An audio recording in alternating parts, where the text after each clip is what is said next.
तो पार्ट 3 में बढ़ने से पहले मैं आप लोगों को एक छोटा मोटा रिकैप देना चाहता हूँ, क्योंकि इसको अपलोड हुए मुझे 1 मंथ हो चुका है और मुझे लगता है कि बहुत सारे लोगों को इस रिकैप की जरूरत होगी। तो सेकंड पार्ट के लास्ट में हमारे मेन प्रोटैगनिस्ट को उसके अपने हेवनली डीमन यानी के फादर ने इन्वेस्टिगेशन पर भेजा हुआ था, क्योंकि उन्हें रूमर्स से पता चला है कि डेमोनिक आर्मी हेवनली डीमन के ऑर्डर्स के खिलाफ ही काम कर रहे हैं। और एडिशनली हमारे मेन प्रोटैगनिस्ट ने अपने फादर को ये भी बोला था कि वो लोग डेमोनिक पाथ को भूल चुके हैं और इतनी बड़ी बात को अपने बेटे के मुंह से सुनकर वो उसको ना बताते हुए इस इन्वेस्टिगेशन पर भेज देता है, क्योंकि अगर उसे लगता है कि वो लोग सही रास्ते पे नहीं जा रहे तो वो खुद इन मसलों को ठीक क्यों नहीं करता। और मजीद अगर मेरी बातों की कुछ भी समझ में नहीं आई तो मैं सजेस्ट करूंगा कि जहाँ से आप लोगों को समझ में नहीं आ रही तो आप वहाँ से पिछले के पार्ट्स को जाकर देख लीजिए। सीन अभी तक इन्वेस्टिगेशन को लेकर ही चल रहा था और साइड में हमारे मेन प्रोटैगनिस्ट के निर्वाणा पवेलियन का वही इन्वेस्टिगेटर होता है। दोनों साथ मिलकर सबूत इकट्ठे कर ही रहे थे कि तभी वही निर्वाणा पवेलियन का इन्वेस्टिगेटर हमारे एमसी से बोलता है कि उसने आपके बारे में जितनी भी अफवाहें सुनी थी तो अब जाके उसे ऐसा लग रहा है कि वो सारी की सारी झूठ थी, जो कि सुन हमारा एमसी बहुत क्यूरियस हो जाता है और वो पूछा कि आखिर किस किस्म की रूमर्स की तुम बात कर रहे हो। तो जवाब में हमारे एमसी को सुनने को मिलता है कि अभी तक लोग ये समझते हैं कि उसको हेवनली डीमन बनने का कोई भी हक नहीं, क्योंकि अभी फिलहाल के लिए वो एक बच्चा है, वो ज्यादा कुछ समझ नहीं पाएगा। और पहले वो भी ऐसा सोचता था, लेकिन अब अपने आंखों से देखने के बाद कि वो कितनी अच्छी तरह से हर एक चीज को हैंडल करता है तो वो अपने सारे अल्फाज वापस ले लेता है। मगर इससे हमारे एमसी को कोई भी प्रॉब्लम नहीं होती और वो इसको एक तारीफ के तौर पर ले लेता है, जिस पर निर्वाणा पवेलियन का बंदा बहुत हैरान हुआ, क्योंकि अगर ये किसी और को बता दिया जाता तो वो कब का गुस्से का भड़क चुका होता। मगर उसके गुस्से न करने की वजह ये थी कि उनका ये जो कल्ट है तो बिल्कुल भी ठीक नहीं चल रहा, ये टेरर के थ्रू रूल नहीं कर पा रहा और इसलिए वो अपने डेमोनिक कल्ट को चेंज करना चाहता है। और क्या उसको नहीं लगता कि अब वक्त आ गया है कि उनका कल्ट थोड़ा सा चेंज हो जाए। निर्वाणा पवेलियन के उस इन्वेस्टिगेटर के होश उड़ जाते हैं, क्योंकि हमारे एमसी ने ये कोई छोटी बात नहीं कही, पूरे कल्ट को चेंज करने का उसने बोला है। मगर जितनी बड़ी बात उसने कही है तो वो उतना ही सीरियस होता है, क्योंकि उसे पास्ट में सब कुछ पता है कि अगर वो ये स्टेप नहीं उठाएगा तो उनका पूरा का पूरा कल्ट ही तहस नहस हो जाएगा। और वक्त बातों में ही गुजर गया और हमारा सीन अगले दिन पर गया, जहाँ पर एक वर्कर बहुत परेशानी में हमारे मेन प्रोटैगनिस्ट से बोलता है कि वहाँ पर एक सीरियस मैटर हो गया है, आपको जल्दी से वहाँ पर आना चाहिए। और जो ही हमारा एमसी वहाँ पर पहुँचा तो देखता है वो निर्वाणा पवेलियन के डेयोंग को, जो कि एक फाइट के बीच में फंसा हुआ है, उस पर काफी खून के निशानात भी है। लेकिन जब हमारा एमसी उससे पूछता है कि उसकी हालत खराब तो नहीं, तो वो तो ठीक होता है, लेकिन उसका जो कोलीग है वो बहुत ज्यादा खराब है। उसको उठाने में जब एमसी मदद करता है तो वो रियलाइज करता है कि इसकी पसलियां भी नहीं रही, वो भी टूट गई है और हालत उसकी इतनी नाजुक थी कि वो डायरेक्ट उन्हें इन्फर्मरी ले जाने का ठान लेते हैं। बाकी लोगों की मदद से वो उस हैवी इंजर्ड पर्सन को वहाँ से ले जाते हैं और हमारे एमसी को इन्वेस्टिगेट करने की कोई भी जरूरत नहीं, क्योंकि उसे अच्छी तरह से पता है कि ये और किसी ने नहीं बल्कि गोडेंग ने किया है। एक छोटा सा रिमाइंडर, गोडेंग ये डेमोनिक आर्मी के फर्स्ट कॉर्प का लीडर है। जैसे ही एमसी ने उसे पिन आउट किया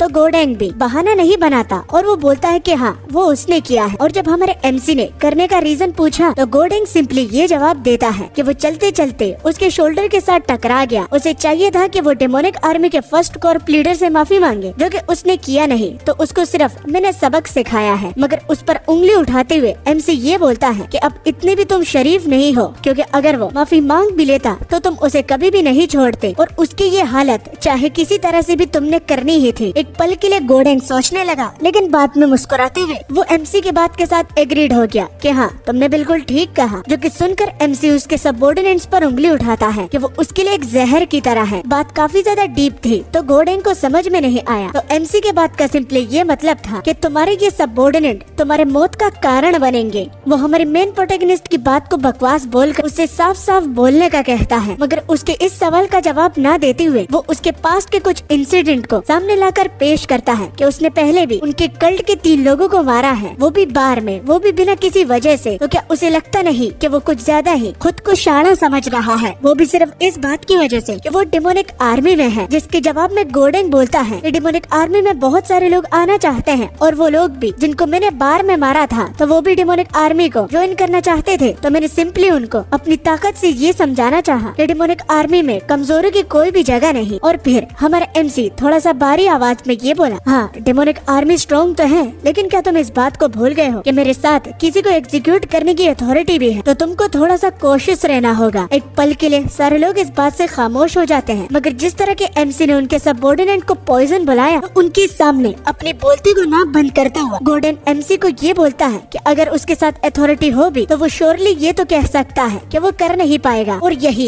इसी पॉइजन का हमारा MC बता रहा था कि अपने ईगो में इतना ज्यादा खो जाना, वो भी अपने आसपास लोगों की ओर देखकर कि इससे उसके नंबर बढ़ जाएंगे, तो यही पॉइजन गोडेंग को आज मरवाएगा। और अब जबकि गोडेंग ने एग्जीक्यूशन को एक्सेप्ट कर लिया है तो हमारा MC टाइम वेस्ट नहीं करता और उन लोगों के करीब आने लगता है, जो कि देख सारे लोग चौकन्ने हो गए। और गोडेंग अपने सबऑर्डिनेट के पीछे जा खड़ा हुआ, पीछे से MC को टोंट मारता हुआ गोडेंग ये बोलता है कि उसके साथ पंगा तो इसका मतलब पूरी डिमोनिक आर्मी और उसके फर्स्ट कॉर्प के साथ पंगा वो ले रहा है, तो वो भी रोस्ट मारता है। एटलीस्ट वो अपने सबऑर्डिनेट के पीछे जाकर नहीं चिपता, तो अपनी इंजरी दिखा के, जो कि ये भी उसको MC ने दी थी, वो भी हाथ मिलाते वक्त, तो MC यहाँ पर उसे फाइट में एक ऑफर देता है जो कि आज तक उसको किसी ने भी नहीं दी होगी, कि वो उसके लिए सिर्फ एक हाथ से लड़ना चाहेगा। बाकी लोग बहुत ज्यादा हैरान हुए, वो भी उसके करेज को देखकर या फिर उसकी ये बेवकूफ वाली बातें सुनकर। तो इस मौके को गोडेंग जाने नहीं देगा और वो मान जाता है। और एडिशनली अगर गोडेंग उसे मार भी डालता है तो उसको मारने का हकदार वो उसे नहीं ठहराएगा, इतनी भी वो उसे छूट दे देता है। और डेयोंग जो कि हमारे MC की ये बातें सुनकर बहुत ज्यादा फ्राइटेंड हो गया था कि ये क्या बोल रहा है, तो अगली ओर हमारा MC अपने बात से ना मुकर्रे तो गोडेंग चिल्लाते हुए ये बोलता है, चलो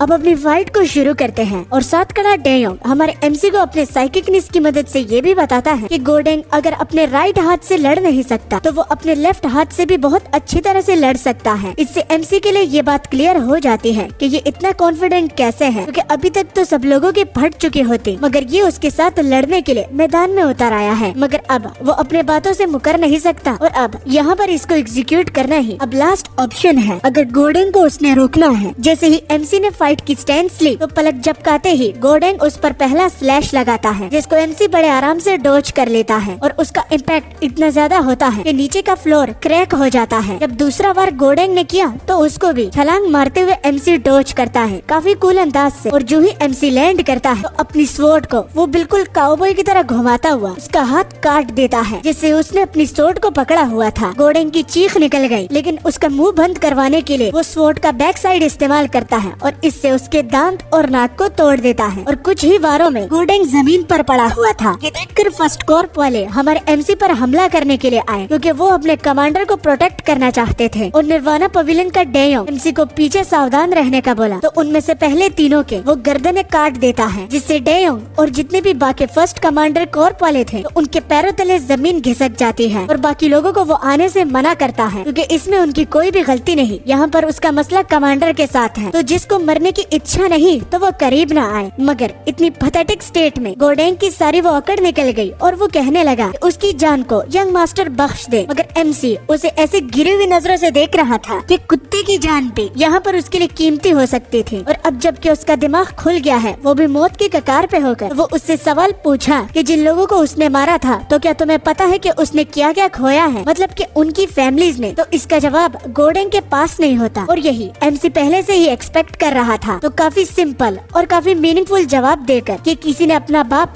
तो किसी ने अपना शोहर, तो किसी ने अपना बेटा खो दिया था। तो अब वो और भी ज्यादा गिड़गिड़ाने लगा कि वो बहुत ज्यादा गलत था, वो ऐसी गलती तो दोबारा बिल्कुल भी नहीं करेगा। तो उसका मुंह बंद करवाने के लिए दोबारा वो उसके चेहरे पर लात दे देता है। और अपने कमांडर को इस तरह पिटता हुआ देखकर कोई भी आगे नहीं बढ़ रहा है, और खास करके डेयोंग, उसको तो कमांडर पर तरस आ रहा था। मगर हमारे MC एकदम मर्सिलेस आवाज में, तुम्हारी हिम्मत भी कैसे हुई कि तुम अपनी जान की बख्शिश मांग रहे हो? मैं तुम्हें यहाँ पर इसलिए पनिश करना चाहता कि तुम इनके लिए एक एग्जाम्पल बनो कि कोई भी कल्ट के मेंबर के साथ चिड़खानी करेगा तो उसका यही आखिर में अंजाम होगा। थोड़ा सा सब्र रखो, मुझे अपना थोड़ा सा कीमती वक्त दो, मैं कुछ बात बताना चाहता हूँ जो कि मेरे लिए बहुत ज्यादा इम्पोर्टेंट है। देखो, जैसा कि आप लोगों को पता है कि मैं वीडियो बहुत कम डालने लगा हूँ, इसके पीछे का रीजन भी मैं आपको बताता हूँ मैं क्यों ये वीडियो नहीं डाल पा रहा। देखो मेरे दिल के टुकड़ों में से बहुत लोग ऐसे हैं जो कि मेरी वीडियो को 2x पर देखते हैं, इससे आपको पता है कि मेरा ही नुकसान हो रहा है। बहुत सारे लोगों ने ये अब तक रियलाइज नहीं किया, लेकिन जब आप 2x पर देखते हो, हाँ हाँ, वीडियो जल्दी खत्म हो जाती है, लेकिन पता है कि इसका फायदा जरा बराबर भी नहीं होता। अब 1 घंटे की वीडियो में नॉर्मली पहले 17 मिनट या फिर 22 मिनट का एवरेज व्यू ड्यूरेशन आता था, मगर अब वो 10 मिनट का हो गया है। यानी कि 1 घंटे में हमें सिर्फ 10 मिनट की वीडियो का फायदा हो रहा है। एड्स कम लग रहे हैं और वॉच टाइम बहुत कम गेन होने लगा है। और प्लीज आप लोगों से विनती करता हूँ, वीडियो को नॉर्मल स्पीड पर देखो। ये जो इतना सेक्रीफाइस कर रहा हूँ तो इसका सिला मैं आप लोगों से ही एक्सपेक्ट करूंगा, बाकी आप लोगों की मर्जी है। और अब वीडियो की ओर बढ़ते हैं। थैंक्स। जिसके बाद अगले सीन में हम कुछ खूबसूरत लड़कियों को नाचते हुए देखते हैं। कुछ म्यूजिकल इंस्ट्रूमेंट का इस्तेमाल कर रहे थे तो कोई उनकी सुर में नाच रहा था, और ये सभी डेमोनिक आर्मी के लीडर के लिए ही कर रहे थे। जहाँ पर वो हमारे एमसी के साथ साके पी रहा था। एक कप साके डालते हुए वो एमसी से ये बोलता है कि उसने सुना है कि वो कुछ मुसीबत में फंस गया था, मगर इसको एमसी एक कॉन्फ्लिक्ट बताता है, न कि कोई प्रॉब्लम, क्योंकि वो सब कुछ उसे ना चाहते हुए करना पड़ा। मगर डेमोनिक आर्मी का लीडर यहाँ पर गुस्सा करने के बजाय अपने ही आदमी पर उंगली उठाता है कि हाँ, उसके रिलेटेड कुछ ऐसी अफवाहें उसने खुद भी सुनी थी, जिसकी वजह से अगर तुमने उसे एग्जीक्यूट किया है तो अच्छा किया। एमसी को यकीन ही नहीं आया कि ये कितना जालिम हो सकता है, और वो अपने मन ही मन बोला कि इससे घटिया आदमी मैंने आज तक अपनी जिंदगी में भी नहीं देखा, क्योंकि तुमने एक ऐसे बंदे को खोया है जो कि सालों तक तुम्हें सर्व करता आ रहा था, मगर तुम उसके डिफेंस में सिर्फ इतना ही कह सकते हो, और उल्टा तुमने उसके किरदार पर उंगली उठाई। मगर जितना वो उसे घटिया समझ रहा था तो उसकी ये बात पूरी तरह से 100% नहीं निकलती, क्योंकि वो एमसी को बोला कि चाहे वो इन्वेस्टिगेशन के दौरान मरा ही क्यों ना हो, मगर उसने डेमोनिक आर्मी के फर्स्ट कॉर्प कमांडर को मारा है, तो इससे वो एक बहुत बड़ी दलदल में फंस गया है, जिससे इतनी आसानी से तो वो नहीं निकल सकता। मगर वो हमारे एमसी की मदद करने के लिए एक प्रपोजल उसे देता है कि वो ऐसा कर सकते हैं कि वो इस इन्वेस्टिगेशन को खत्म कर दे, क्योंकि क्या ये उसे फेयर एंड स्क्वायर नहीं लगता कि उसने कमांडर और 3 सबऑर्डिनेट को मारा है, तो क्या ये उसके लिए काफी नहीं? तो उसके इस प्रपोजल को हमारा एमसी रिजेक्ट करता है, क्योंकि असल कल्प्रिट वो नहीं बल्कि वो है जिसने उसको ऑर्डर दिया है। मगर ये उसे बताता नहीं, जस्ट इतना कहता है कि आपकी फिक्र करने का बहुत बहुत शुक्रिया। मैं खुद भी चाहता हूँ कि इस इन्वेस्टिगेशन में दोनों पार्टी में किसी को भी नुकसान ना हो, मगर यहाँ पर सिर्फ एक प्रॉब्लम है जिसको वो फेस कर रहा है। डेमोनिक आर्मी का लीडर जब पूछा कि कौन सी प्रॉब्लम, तो एमसी एविडेंस का बोलता है कि उन लोगों के पास एविडेंस नहीं, क्योंकि उनको अच्छी तरह से पता है कि ये एक ऑफिशियल इन्वेस्टिगेशन है और इसको वो खुद तो क्लोज नहीं बल्कि सुपीरियर से पूछकर क्लोज करना होगा, तो उसके लिए कुछ एविडेंस चाहिए। तो एक और साके का गिलास भरता हुआ जाकर कोई बहाना बना लो, मुझे लगता है वो लोग मान लेंगे। तो ये मुमकिन नहीं, क्योंकि इस टाइम जो उनके पास ये जो लेटर आया था तो उससे उन्हें ये पता है कि अगर उनके कल्ट के लोगों को मारा गया था तो वो भी सिर्फ पैसों के लिए। तो ये इतना छोटा मसला नहीं कि कुछ चंद पैसों के लिए वो कल्ट के खिलाफ जाए। तो डेमोनिक आर्मी के लीडर को एमसी की बात कुछ हद तक सीरियस लगती है, और एमसी अपने पॉइंट को सामने लाकर ये बोलता है कि अगर इस इन्वेस्टिगेशन को क्लोज करना है जैसे कि हम दोनों चाहते हैं, तो एविडेंस तो इसके लिए लाजमी है, क्योंकि उसके बगैर ये इन्वेस्टिगेशन कभी भी क्लोज नहीं होगी। और जैसा वो मुंह पर मीठा मीठा बन रहा है, तो एमसी अंदर ही अंदर कल्प्रिट तक जानता है जिसने पैसे देकर कल्ट के साथ बगावत करने का सोचा, तो वो और कोई नहीं बल्कि ये सामने डेमोनिक आर्मी का लीडर है, जिससे वो अपने मन ही मन कहता है कि इसको बंद करवाना है तो एविडेंस तुम्हें अपने हाथों से देना होगा कि वो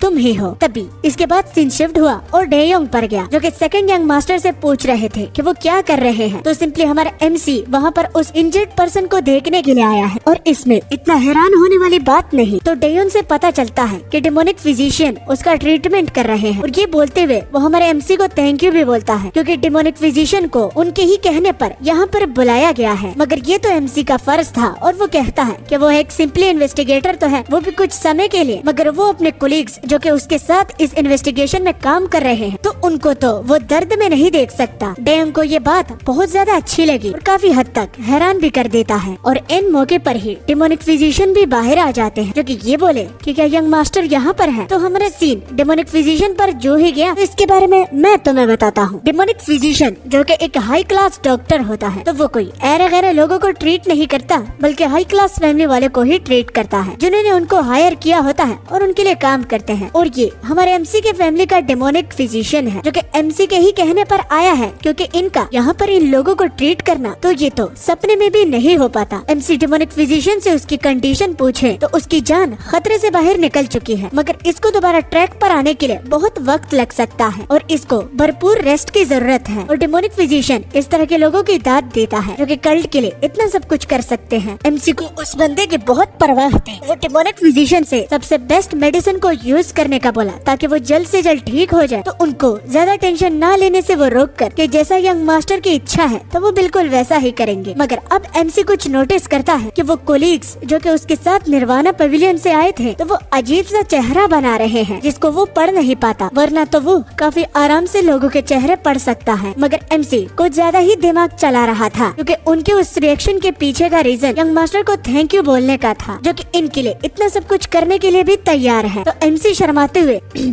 कोई बात नहीं, ये तो मेरा फर्ज था। तो वो वहाँ से चला जाता है। बाहर हॉलवे में जब वो डेयोंग के साथ जा रहा था तो वो डेमोनिक आर्मी के कमांडर के बारे में पूछे कि उन्होंने उनसे क्या कहा। तो कुछ भी ना छुपाते हुए, क्योंकि वो उसका पार्टनर है, वो चाहते थे कि हम इन्वेस्टिगेशन को बंद कर दे क्योंकि हमने फर्स्ट कमांडर के 3 सबऑर्डिनेट को और उनको खुद मार डाला तो उनको हिसाब बराबर लगता है। तो जिस तरह हमारे मेन प्रोटैगनिस्ट को डेमोनिक कमांडर का लीडर घटिया लग रहा था तो डेयोंग के भी सेम रिएक्शन थे कि उसने अपने स्पेशल बंदे को खोया है, लेकिन वो हिसाब बराबर की बात कर रहा है। ये तो उसने कभी भी एक्सपेक्ट नहीं किया था। तो एमसी ये बोलकर कि वो उसका इम्पोर्टेंट बंदा नहीं था, बस वो उसके लिए एक औजार था जिसको वो कभी भी बदल सकता है। तब तक वो हर एक किसी को इस्तेमाल करेगा जब तक हम यहाँ से चले ना जाएं। और जैसे ही हम यहाँ से चले जाएंगे तो वो टाइम भी नहीं लेंगे कि वो किसी और को फर्स्ट डिवीजन कमांडर की सीट पर बिठा देंगे। तो अब मामला अब जबकि इतना कॉम्प्लिकेटेड हो गया है तो डेयोंग ये बोलकर कि अब आगे से यंग मास्टर क्या करने वाले हैं तो एमसी सही वक्त और मौके का इंतजार करेगा क्योंकि चारा उसने डाल दिया है। अब वो देखना चाहता है चारे में वो फंसेगा या फिर नहीं। तो चारे का हमारा डेयोंग को भी पता नहीं होता और पूरी इन्वेस्टिगेशन में ये वाहिद एक ऐसी चीज होती है जिसको एमसी अभी के लिए नहीं बताना चाहता। जब भी वो चारे को काटेगा यानी कि उसके जाल में फंस जाएगा तो उसको खुद पता चल जाएगा कि एमसी किस चारे के बारे में बात कर रहा है। और अब वो यहाँ से आगे क्या करे तो एमसी उसे ड्रिंक पर बुलाता है कि वो उसके साथ पीने के लिए चला जाए। तो आज की ड्रिंक्स के लिए वो पे करेगा। तो ये कहकर वो उसके साथ रवाना हो जाता है। दोनों का बॉन्ड धीरे धीरे करके इस इन्वेस्टिगेशन में बहुत स्ट्रॉन्ग हो रहा है क्योंकि जैसा कि तुम लोगों को याद हो इन्वेस्टिगेशन के पहले दिन पर ही एमसी को डेयोंग की ओर देखकर ही ये लग रहा था कि ये इसमें इंटरेस्टेड ही नहीं है, लेकिन अब देखो वो कहाँ तक आ चुके हैं। और देखते ही देखते अगले दिन का सीन भी आ गया जहाँ पर हम देखते हैं कि वो दोनों एक लाइब्रेरी टाइप की जगह पर थे और इन्वेस्टिगेशन अब तक चल रही थी। यहाँ पर कुछ किताबें और रिकॉर्ड्स थी, वो भी असैसिनेशन रिक्वेस्ट, बैंक नोट्स और बहुत सारे ऐसी चीजें जो कि लाखों यंग में बिक सकते हैं। और ये सारा का सारा फर्स्ट कमांडर के घर से ही मिला है जिसको यंग मास्टर ने मार दिया था। और यही सुनकर एमसी मन में बोला तो वो चारे में फंस गया। बाद में एमसी डेयोंग से एक रिक्वेस्ट मांगता है, वो भी फर्स्ट कमांडर कॉर्प के डिवीजन में जो भी सबसे ज्यादा स्मार्ट हो तो उसी को ही ढूंढने का काम वो उसे सौंप देता है क्योंकि एमसी को लगता है कि वही ये बंदा है जिसने ये सब कुछ बनाया होगा। और विदाउट हेजिटेशन वो हमारे एमसी की बात को मान भी लेता है क्योंकि एमसी चाहे तो ये काम खुद भी कर सकता है, लेकिन उसे कमांडर के साथ दोबारा मिलना है क्योंकि उनको वक्त की जरूरत है और जितना वो वहाँ पर जाएगा तो उनको वक्त उतना ही मिलेगा। अगला सीन जैसे ही वो कमांडर के सामने आया तो उनको एविडेंस का पता चल चुका था जो कि उनको फर्स्ट कमांडर के घर से ही मिला है। इस पर कमांडर इतना ज्यादा खुश हो जाते हैं कि वो कहते हैं, ओह क्या ऐसी बात है, तो चलो अब तो बस हम सिर्फ एक ड्रिंक की दूरी पर हैं। अपनी जीत का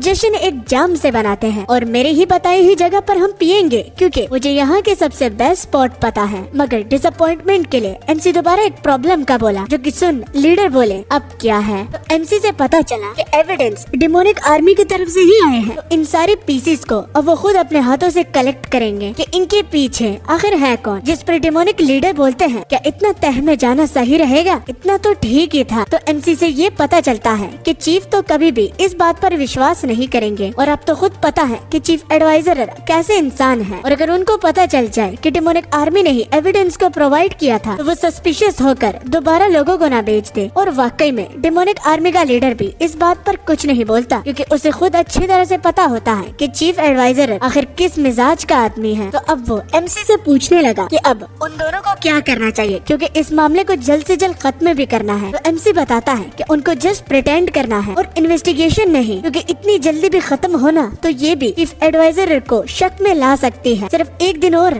फिर सब कुछ हम समेट के यहाँ से चले जाएंगे। लीडर का मन तो नहीं होता लेकिन वो कुछ कर भी नहीं सकता, बस घूरता ही चला जाता है। क्योंकि देख एमसी समझ गया और वो कहने लगा कि क्या वो एमसी के चेहरे को देखकर ये नहीं बता सकते कि वो खुद भी ये नहीं करना चाहता, वो सिर्फ फॉर्मेलिटी के लिए ही इन्वेस्टिगेशन करेंगे। तो इसी के लिए बस पेपर्स, एक ऑफिशियल डॉक्यूमेंट्स चाहिए। तो मामले को जल्द से जल्द रैप अप करने के लिए वो एमसी के कंडीशंस के साथ मान जाता है और वो अपने सबऑर्डिनेट्स उसके पास भेज देगा ताकि वो उसकी मदद करे। ये देख एमसी बड़ा खुश हुआ क्योंकि यही तो उसे चाहिए था, क्योंकि उसे टॉप सीक्रेट डॉक्यूमेंट्स तो नहीं चाहिए बल्कि उसे वो शख्स चाहिए जो कि इन मैसेजेस को यहाँ वहाँ जान पर खेल कर सेंड और रिसीव पर लगे हुए थे। और वो 100% श्योर था कि काम को जल्दी समेटने के लिए ये अपने बेस्ट पर्सन को ही भेजेंगे, और अगर ऐसा नहीं होता तो हैंडराइटिंग को देखकर वो उस आदमी का पता लगा ही लेंगे। फिर सीन शिफ्ट हुआ और हम देखते हैं एक बंदे को जिसको किसी ने बांधा हुआ था। ये भी फर्स्ट कॉर्प से है और इस बंदे का नाम येंग गू होता है, जो कि कैप्चर होने का रीजन पूछा और उसे यहाँ पर क्यों लाया गया है। तो किडनैप करने वाला और कोई नहीं बल्कि एमसी ही होता है। तो वो कुछ ना छुपाते हुए उसे बोलता है कि तुम ही थे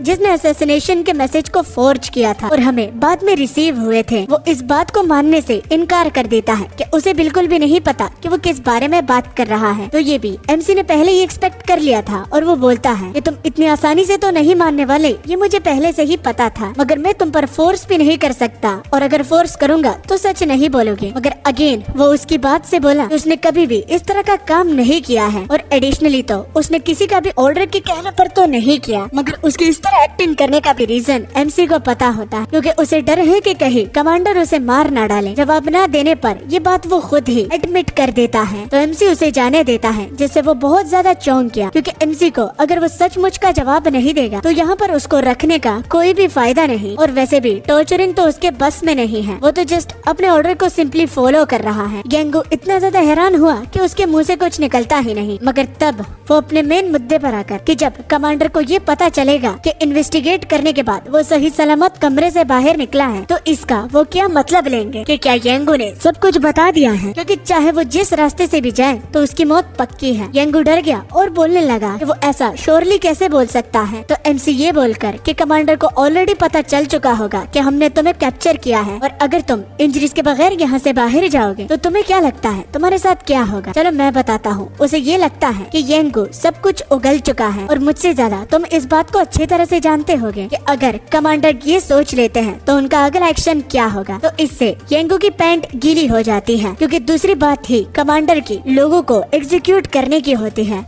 और फिर आखिरकार वो दिन आ जाता है जहाँ पर उन लोगों के साथ वो सारा सबूत इकट्ठा हो चुका था। निर्वाणा पवेलियन का डेयोंग हमारे एमसी को ये बताते हुए कि अगर हम जेंग हो के रिकॉर्ड्स की ओर देखें तो उसमें 2 लोगों का नाम आता है जिन्होंने निर्वाणा पवेलियन के लोगों को मारने का ऑर्डर दिया था। एक 3rd डिवीजन के कमांडर तो दूसरा डेमोनिक कमांडर खुद है इस मर्डर में शामिल थे, और उन दोनों ने ही इस बिल को पास किया था। लेकिन बिल पास करने के बाद ही अब आता है उस बंदे पर जो कि इस काम को करेगा। तो वो और कोई नहीं बल्कि गोडेंग ही है, जो कि उसका फर्स्ट टाइम नहीं था, बल्कि इससे पहले भी उसने बहुत सारे ऐसे केसेस में अपना नाम बदनाम किया है। और इन सारी बातों को हमारा एमसी बड़ा सीरियस होकर सुन रहा था, और डेयोंग ये कहकर कि इन लोगों ने बहुत लोगों को मारा है, मगर अब ऐसा भी नहीं कि इन सारे सबूतों के बाद डेमोनिक आर्मी का लीडर खुद को अरेस्ट होने देगा। वो हर एक चाल चल सकता है खुद को इस झंझट से बचाने के लिए। तो इस पर एमसी ये बोलता है कि मैं उसको अरेस्ट नहीं करूंगा। डेयोंग पूछा कि फिर और क्या करना है। तो एमसी बड़े भारी आवाज में बोला, मैं उसको मारना चाहता हूँ सजा के तौर पर, ये उसके लिए बेस्ट ऑप्शन है। डेयोंग के तो पैरों तले जमीन घिसक गई, क्योंकि ये बात अगर कोई और सुन लेता है तो इन लोगों की खैर नहीं। निर्वाणा पवेलियन का डेयोंग एक और पॉसिबिलिटी के बारे में बताता हुआ कि अगर वो किसी तरह से भी डेमोनिक आर्मी के कमांडर को अरेस्ट कर भी लेते हैं तो उसका भाई शांत तो बिल्कुल भी नहीं बैठेगा, और वो भी इस मामले में दखल देगा अपने भाई की मदद करने के लिए। और ऐसा तो बिल्कुल भी वो नहीं देख सकता कि उसका भाई उसके आंखों के सामने ही एग्जीक्यूट किया जा रहा हो। उसको मारने पर ये सिचुएशन बहुत ही ज्यादा कॉम्प्लिकेटेड हो जाएगी। तो एमसी भी डेयोंग की बात को अच्छी तरह से समझ सकता है, लेकिन यहाँ पर उन लोगों के साथ पुख्ता सबूत है जो क्राइम डेमोनिक आर्मी के कमांडर ने करने का ऑर्डर दिया था। तो उन सबको डेमोनिक आर्मी के फॉलोअर्स ने ही किया है, बल्कि और किसी ने नहीं। और आज तक जितने भी केसेस आए हैं तो वो कोई आम केसेस नहीं, बल्कि कोई अपनी जान को खो बैठता है। और मोस्ट इम्पोर्टेंटली अगर वो डेमोनिक आर्मी के कमांडर को जिंदा छोड़ देते हैं तो डेमोनिक आर्मी का कमांडर और लोगों को भी मार डालेगा, वो भी उन लोगों को जो कि उसके क्राइम के बारे में जानते हैं। और जेंग हो भी इसमें मारा जाएगा, और 3rd डिवीजन के लोग जो कि अपने कमांडर को प्रोटेक्ट करेंगे तो वो भी इसमें मारे जाएंगे। और उस लिस्ट में तुम्हारा नाम भी आता है, तो तुम्हें भी डेमोनिक आर्मी का कमांडर मरवा डालेगा, चाहे आज या फिर कल। अब डेयोंग को बात समझ में आ गई थी कि ये मामला कितना सीरियस है, और अब इसकी तह तक जाना ही पड़ेगा, वरना तो एक तरफ खाई तो दूसरी तरफ कुआं, उनके लिए मौत ही मौत है। मगर इसको अवॉइड किया किया जा सकता है और वो डेमोनिक कमांडर को मार डालना है, जो कि बहुत कुछ चेंज कर देगा। बस अब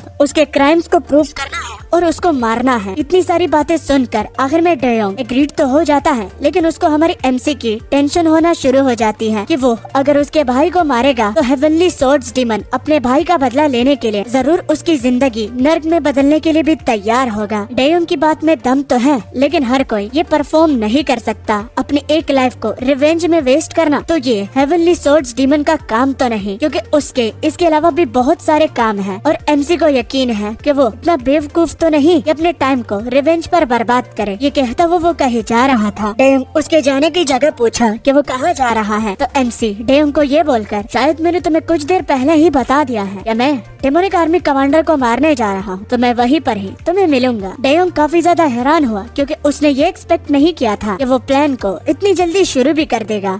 और अब हमारा एमसी और डेमोनिक कमांडर का लीडर आमने सामने बैठे होते हैं। अगेन एक साके के जाम के सामने अपनी बात को हमारा एमसी उनको शुक्रिया बोलते हुए शुरू करता है कि उनकी मदद से ही वो इस इन्वेस्टिगेशन को टाइम पर खत्म कर पाए। डेमोनिक कमांडर का लीडर ये बोलकर कि इसमें कोई बात नहीं, उसे खुशी है कि ये जल्दी खत्म हुई, मगर अब उसे बुरा लग रहा है क्योंकि इतना टाइम वो एक दूसरे की मदद करते आ रहे थे, वो भी एक दूसरे का हाथ बटाकर, वो भी इन्वेस्टिगेशन को जल्द से खत्म करने के लिए, तो उसको इस तरह जाते हुए अब उसे अच्छा नहीं लग रहा। मगर एमसी ये बोलकर कि अगर वो फ्यूचर में सक्सेसर बन जाता है तो वो इस एहसान का बदला जरूर चुकाएगा जो कि उन्होंने इन्वेस्टिगेशन में कर दिखाया है। उनके हिसाब से ये छोटा मोटा काम होगा, मगर ये एमसी के लिए एक बहुत बड़ा काम है। मगर डेमोनिक कमांडर तो उल्टा बोलते हैं, ये एमसी को नहीं बल्कि उनको बोलना चाहिए और वो भी एहसान का बदला जरूर चुकाएगा, जो कि इस इन्वेस्टिगेशन के बीच एमसी ने उनके साथ किया है, क्योंकि काफी सारी कैजुअल्टीज इन इन्वेस्टिगेशन को रैप अप करने में आ सकते थे,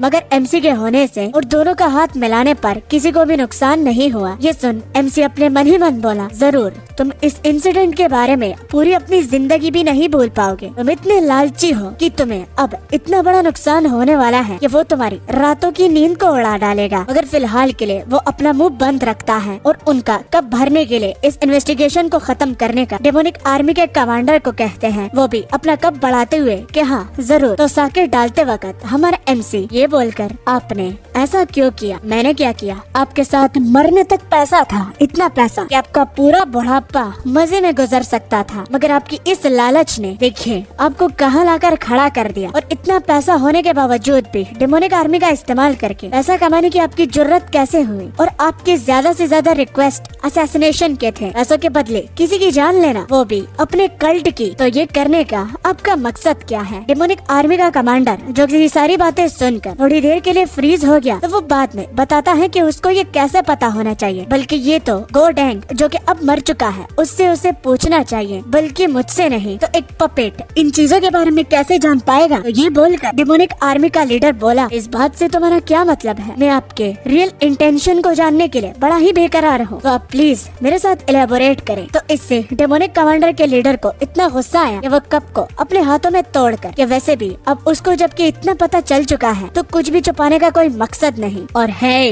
लगता है तुम पागल हो चुके हो। पागल मैं नहीं बल्कि पागल आप हैं। रिक्वेस्ट के बदले पैसा और पैसे के बदले मौत, मर्डर, असैसिनेशन, ये आप ही तो पागल बन कर रहे हैं। तो इनसे अब उनको एमसी की बातों से बहुत ज्यादा गुस्सा आने लगा और अब बातें लिमिट को क्रॉस कर रही हैं। वो अपना ऑरा रिलीज करने लगे और सामने का टेबल और इस पर जितनी भी चीजें पड़ी हुई थी तो वो यहाँ वहाँ गिर जाती है। मगर एमसी अपना कूल रखते हुए साके को ही पी रहा था, क्योंकि उसे पता है वो इस बैटल को जीत चुका है। उसको इतना शांत देखकर डेमोनिक आर्मी के कमांडर को जरा भी समझ में नहीं आ रहा था, मगर जब उन्होंने सांस ली तो तब उन्हें चेस्ट में कुछ चीज चुभी और उन्होंने जब अपने चेस्ट की ओर देखा तो तलवार उनके सीने के आर पार हो गई थी, जिन्हें वो नोटिस भी नहीं कर पाए। और इस टेक्निक का नाम soaring sword art 5th technique heavenly strike होता है, जो कि ओपोनेंट रियलाइज भी नहीं कर पाता और वो अपनी जान खो देता है। कप पीने के बाद वो उसको बड़े ही स्टाइल से नीचे गिराए और अब हमारे एमसी उनकी रिस्पेक्ट करना भी बंद कर देता है, क्योंकि मरे हुए की वो इज्जत कभी भी नहीं करता और उनको नाम से बुलाकर कि गुयें आपको गिरफ्तार किया जाता है, वो भी अपने लालच के लिए कि आपने डेमोनिक आर्मी का इस्तेमाल किया जिसमें 20 से ज्यादा मर्डर्स आपने अटेम्प्ट करे, तो अब भाग नहीं सकते। मगर इतने बेचारे स्टेट में डेमोनिक आर्मी का लीडर गुयें आखिर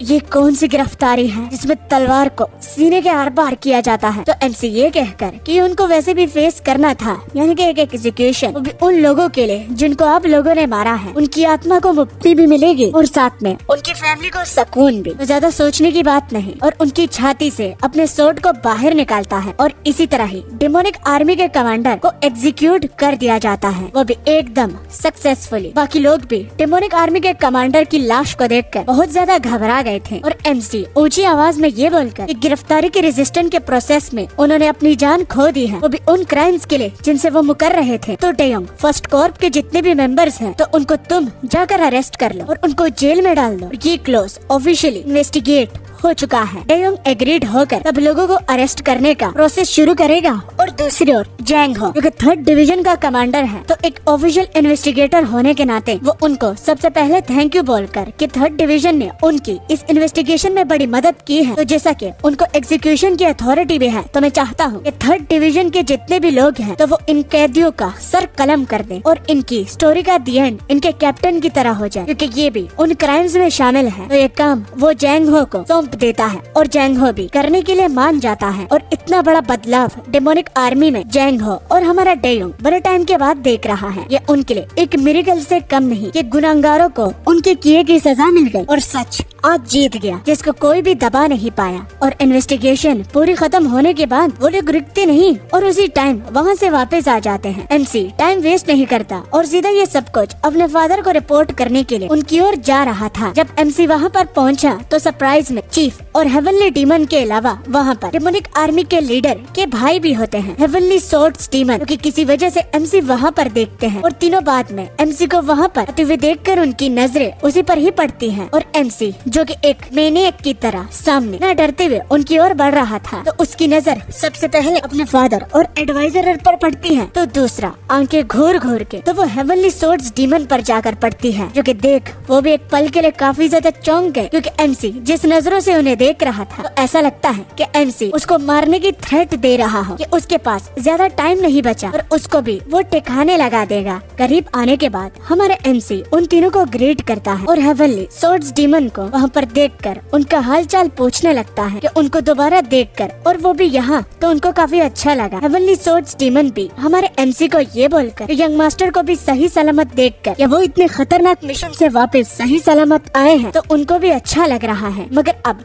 बात मेन मुद्दे पर आती है। जब हेवनली स्वॉर्ड्स डीमन ये पूछे कि इन्वेस्टिगेशन कैसे गई, वो उसका बड़ी बेसब्री से इंतजार कर रहा है और बहुत क्यूरियस है कि यंग मास्टर ने वहाँ पर क्या कर दिखाया है। तो सिंपली ये बोलकर कि उन लोगों को नोट ऑलरेडी भेज दिया है, तो वो सिंपली उस नोट को पढ़ के सब कुछ जान सकते हैं और एमसी को कुछ भी बताने की जरूरत नहीं। मगर इतनी आसानी से हेवनली स्वॉर्ड्स डीमन हमारे एमसी को जाने नहीं देता और वो उसके मुँह से ही सुनना चाहता है। और अब इतना वेट उनके लिए करने के बाद वो उनकी ये रिक्वेस्ट टाल तो नहीं सकता, और अगर टालेंगे तो उनको बिल्कुल भी अच्छा नहीं लगेगा। एक पल के लिए एमसी के फेस एक्सप्रेशन बहुत चेंज हुए कि अब वो क्या करें, क्योंकि वो कुछ गलत स्टेप नहीं उठाना चाहते। तो उन्होंने अपने फादर की ओर देख, मगर जो ही एमसी की नजर उन दोनों पर पड़ी, तो वो तो एमसी को ही ऑब्जर्व कर रहे थे कि वो इसका जवाब कैसे देगा। तो अब न चाहते हुए और न छुपाते हुए वो सीधा उसके ब्रदर पर उंगली उठाते हुए कि जैसा कि उनको लेटर से ये कंफर्म हुआ था कि डेमोनिक आर्मी के कमांडर ही करप्ट हैं, तो वो एकदम सच था। यानी कि आपका ब्रदर, उसने काफी ज्यादा क्राइम कमिट कर लिए थे और गिरफ्तारी के प्रोसेस में उन्होंने मुझे भी मारने की कोशिश करी। इसलिए मैं आपको ये बताना तो नहीं चाहता था, लेकिन मैं उसकी मौत के लिए आपसे माफी मांगता हूँ। स्वॉर्ड्स डीमन सरप्राइजिंगली भड़कते नहीं और वो कहते हैं कि उसके भाई ने बुरा काम किया है, तो अगर उसको पनिश किया जाता है तो इसमें जरा बराबर कोई भी गलत बात नहीं। मगर एक चीज को लेकर वो बहुत ज्यादा क्यूरियस है और उसे समझ में नहीं आ रहा कि वो पैथेटिक तो हो सकता है, मगर उसे इतना तो यकीन है कि वो गिरफ्तारी के प्रोसेस में तुम पर अटैक करेगा। ये बात उसके पल्लू नहीं पड़ रही। अपने क्राइम के एक्सपोज होने के बाद इसी हरकत उन्होंने कभी एक्सपेक्ट की ही नहीं और न ही वो कभी करेगा।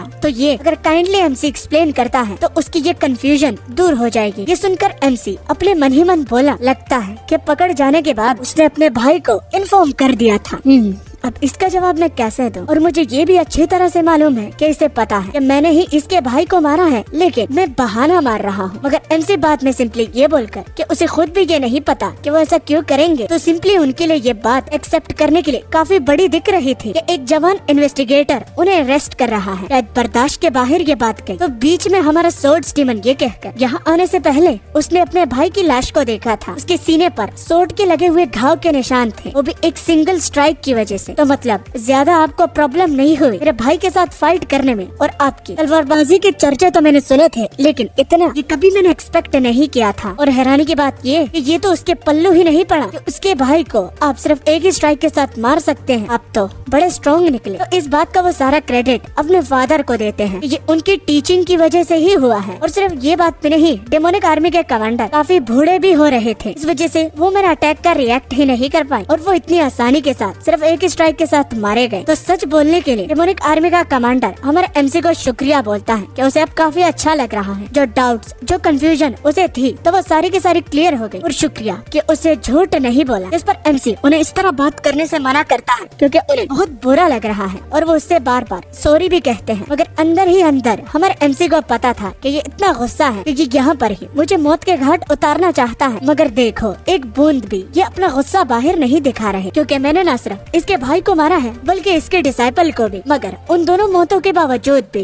ये एकदम काम खड़ा है। तो इसके अंदर जो गुस्से का बवंडर है तो वो मैं फील कर पा रहा। तो डेमोनिक आर्मी के लीडर को अब जो जानना था तो वो जब जान चुके, तो वो लास्ट बार कल्ट लीडर यानी कि हेवनली डीमन की ओर देखते हैं, जो कि देख हेवनली डीमन हेवनली सोर्ड्समैन से बोले आपको फ्यूनरल की प्रिपरेशन भी करनी है, इसके लिए आपको रेस्ट की भी बहुत जरूरत है। तो मुझे लगता है कि अब आपको रेस्ट करने की बहुत जरूरत है। जिस पर हेवनली सोर्ड्समैन कल्ट लीडर को थैंक यू बोलते हुए कि वो उनकी इतनी परवाह कर रहे हैं, तो ये देख कर ही उसका मूड पहले से ही बहुत बेहतर हो गया है और हेवनली सोर्ड्स डीमन वहाँ से चले जाते हैं। मगर जब क्रॉसवे में वो हमारे एमसी के करीब पहुँचते हैं तो एमसी अपने मन ही मन बोला कि इन बातों को देखकर पहले में तो कोई नहीं समझेगा, लेकिन गौर करने पर ये पता चलता है कि उन्होंने मेरे फादर को ये बोला है कि वो इस बार कुछ बहुत ही ज्यादा आगे जा चुके हैं, उनकी लिमिट से बाहर। और साथ में कि क्या इस मैटर को सिर्फ इस तरह ही डील किया जा सकता था, क्या और कोई चारा नहीं था कि उसके भाई की जान ना जाती। तो जो ही हेवनली सोर्ड्समैन गेट के बाहर निकले तो एडवाइजर उनको शाबाशी देते हैं, जो कि देख एमसी बहुत चौंक गया। लेकिन ये इशू इतना सिंपल नहीं था और जो भी सबूत उन्होंने इकट्ठे किए हैं तो वो एकदम सच है। सब लोग इस बात के साथ एग्रीड भी करते हैं और विदाउट एनी कैजुअलिटीज ये केस इतनी जल्दी क्लोज भी हो पाया तो ये हर कोई करके नहीं दिखा सकता। और वो सेकंड यंग मास्टर को एक्स्ट्रा ऑर्डिनरी बोलते हैं। इसके अलावा वो ये भी पूछते हैं कि उनको कहीं चोट तो नहीं लगी। तो एमसी ये जानकर बड़ा ही रिलीफ फील करता है कि एडवाइजर उनकी इतनी टेंशन ले रहे हैं। और जैसे ही कुछ और बोलने वाले थे कि तुम तो वाकई में, तो खुद को रोक कर एमसी जब पूछने लगे कि वो कुछ बता रहे थे तो वो रुके क्यों, तो साइड से एक और बंदा ये कहकर कि कुछ भी नहीं, उनकी बात का कुछ भी मतलब नहीं था, तो वो अपने साथ किसी चीज को भी ला रहा था। और मजीद इस गिफ्ट के बारे में ये कल्ट लीडर यानी कि उनके फादर की तरफ से सेकंड यंग मास्टर को दिया जा रहा है, तो ये वाकई में इस इनाम के काबिल है। और उनके